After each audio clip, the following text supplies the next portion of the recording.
Who nears my mountain? Here we go. Yes, here we go, Michelle. Here we go with our final video of the year. Yeah. Our holiday spectacular, where we are going to create a Winter Warlock diorama and something special. Yeah. Our very first Patreon member challenge. This is going to be good. It's going to be better than good, Michelle. I said it's going to be special. Yes. The Winter Warlock is, of course, one of the villains of the 1970 Rankin Bass stop-motion holiday special, Santa Claus is Coming to Town. Yes. Now, though he does redeem himself by the end of the special, in the beginning, he is a menacing ogre of a wizard who lives on the icy peaks of the Mountain of the Whispering Winds. Yeah, and we'll be creating our version of that Warlock. Yeah. And he's a big one. Yeah, he's a little bigger than we've been working lately, but that's okay, because it gives me the opportunity to put some actual armature wire in his fingers. Oh, yeah. And since I'm using Cosclay to build the figure, these fingers should be moderately movable and posable once everything is baked.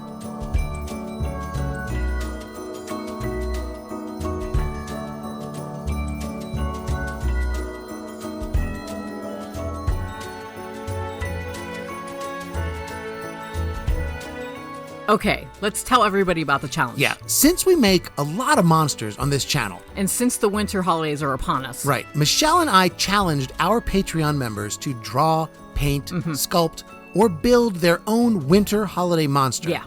And we had a few takers. We did. Right? And I really like the monsters they made. And we're going to be showcasing those monsters later on in the video. So stick around for that.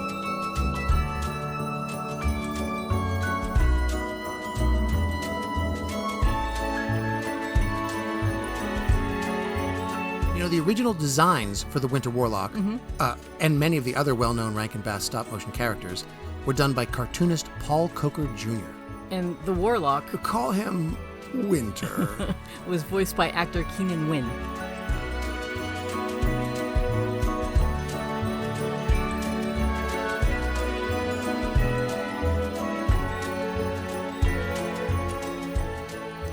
And of course, we couldn't just make a Winter Warlock figure. No. We also had to build a little environment for him, a miniature Mountain of the Whispering Winds diorama base. Because why would I want to take a short holiday break, like you promised we would, when I could spend that time twisting wire and hot gluing trees? There are no breaks in Somber Town. And to be completely honest, for a change, I got the feeling that you genuinely enjoyed making those trees. I actually did. I know. I had a lot of fun on this whole project. It seemed like it. Yeah, I always do. But this time, I also got to share the workbench with you while you sculpted the Warlock's head. You see? That's what I'm saying. Would you rather have trudged downtown in the cold, fought the crowds just to sip hot cocoa at the holiday market and ice skate around the big Christmas tree? Or hang out in the basement with me gluing trees? I think I know your answer. No, I don't think you do. I think I do. I do. Anyway, I wanted to try something new with his noggin. Since this is based on a character in the stop-motion feature, I thought it'd be cool if he could open and close his mouth. Oh, yeah. So I made his lower jaw separately, and I figured I could hinge it with wire. Well, he's built on a wire armature, Right. so he's posable, and he's made with Cosclay, so he's flexible. Exactly. He's not a static sculpture. Right. So I leaned into that. And no, I'm not going to do stop motion with him. I don't have that kind of patience. No. And it's an entire other discipline that we'd have to learn. Right. But it might give us some options when we take photos. What did you use to mask his eyes? I wanted to use Silly Putty because everyone suggests Silly Putty. Right. But I had to use Painter's Tape because Silly Putty is a toy that reached peak popularity in 1969 and we couldn't find any Silly Putty anywhere. But the Painter's Tape really worked. Looking at the Warlock's teeth in the Rankin Bass special, it seemed like we could recreate that by cutting some choppers out of styrene for our guy. I also sculpted in a little gully in his upper and lower palates so we could easily insert the teeth. And it worked pretty well. Yeah. Did the job.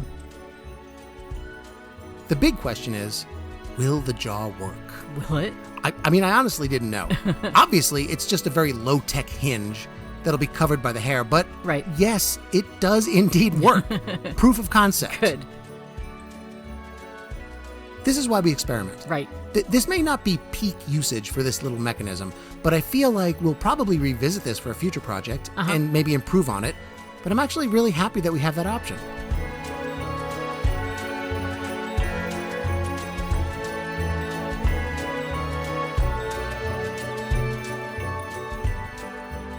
The base for this diorama is just a disc of wood with some foam on top that we sculpted with hot wire tools, then shaped a little with fast mache.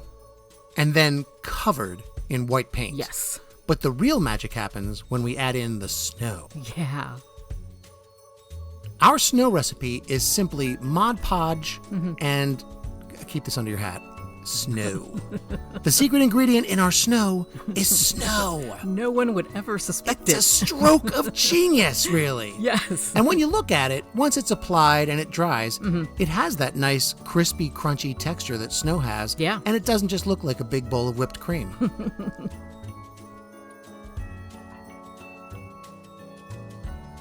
One of the chats we have going in Patreon is one where our members show off their projects. Right. And one of them was making art dolls and using this medical wrap on their figures.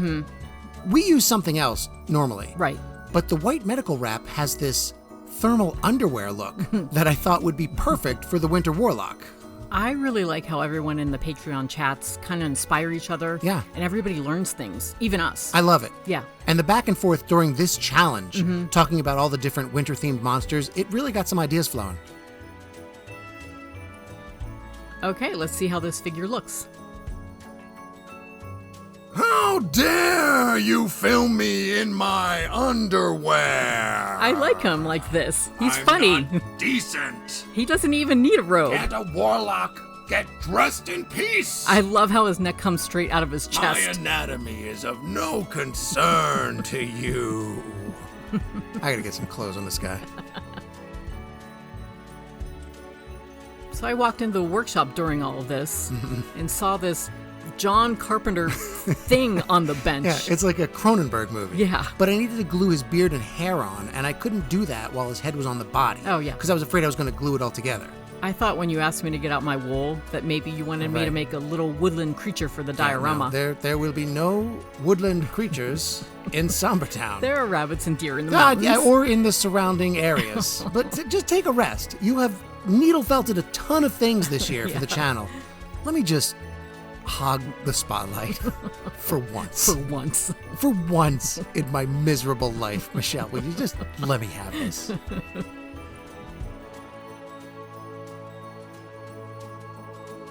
This is merino wool roving, by the way. It's not as easy to needle felt as the wool bats, but it's great for hair. Yeah, and except for the top of his head, he's going to have a lot of hair.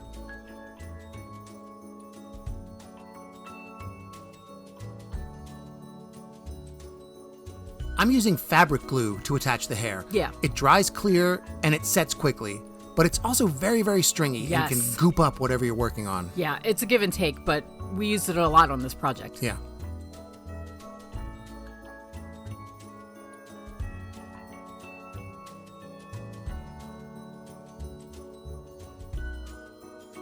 But as useful as fabric glue is, sometimes you have to just get out the needle and thread and do a little sewing. And as long as we're pointing out tools and materials we like, we should mention those rotary cutting wheels for fabric. Yeah, they're a lot neater than scissors.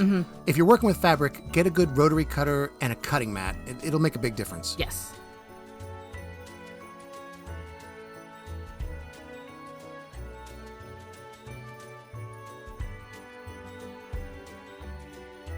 So of course we want to thank everybody who's watching the video, and anyone who's subscribed, and anyone who comments. Yes, thank you. And I want to thank our Patreon community who have turned that space into a lively, interactive forum of people sharing art and inspiration and learning. And I'm having a lot of fun there. I am too. Yeah. And that's why we proposed a challenge this year to create a winter holiday monster.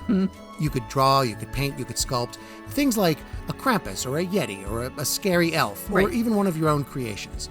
A monster that one might see during this time of year. And we had a few people who jumped right in. Yeah. Started sharing their process, their projects. We've been having a lot of fun this last month watching things come together. Yeah, and I'm really proud of the people who stepped out of their comfort zone, put aside time out of their busy schedules and created something.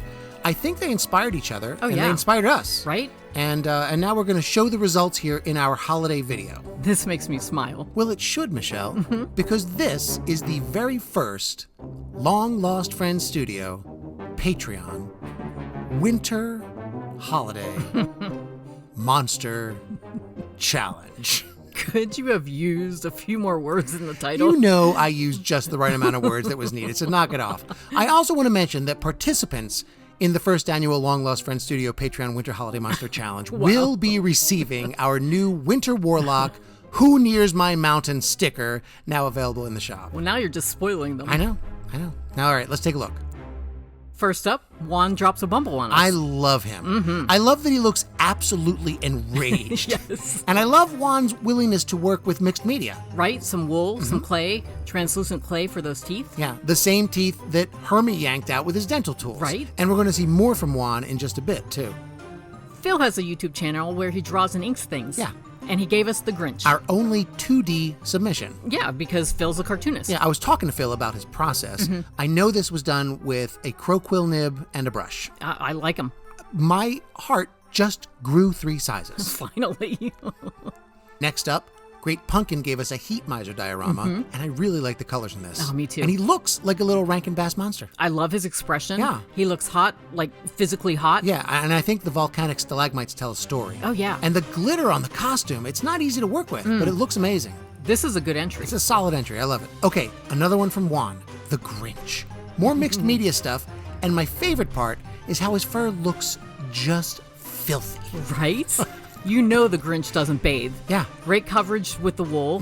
And I know that Juan is really just starting to teach himself needle felting. Yeah. Because we talk about it and share tips. Yeah, I know you guys were talking about needles, and I know he and I have talked in chat about the different types of clay we like to experiment with. Right. A lot of these folks work on art on the side. Yes. Like they make the time to be creative and learn new things, and we're all about that. Stuart gave us a monster of his own creation. Klaus Kringle.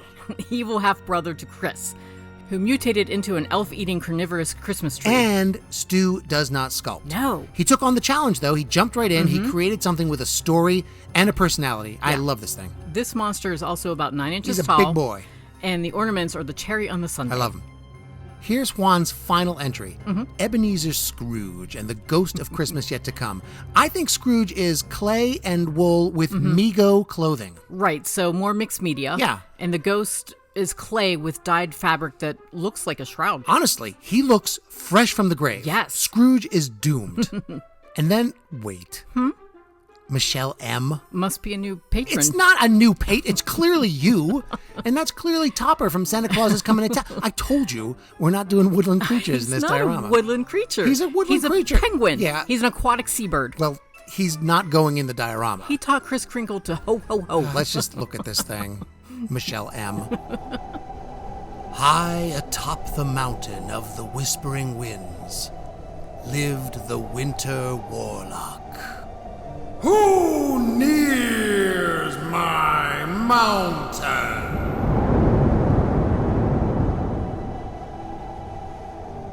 I love his outfit. It's the perfect dress for New Year's Eve. And I love his hair. Well, I used about $75 worth of your wool, so you'd better like it. Wow. Well, normally I'd have a meltdown, Yeah. but he really does look good. He does.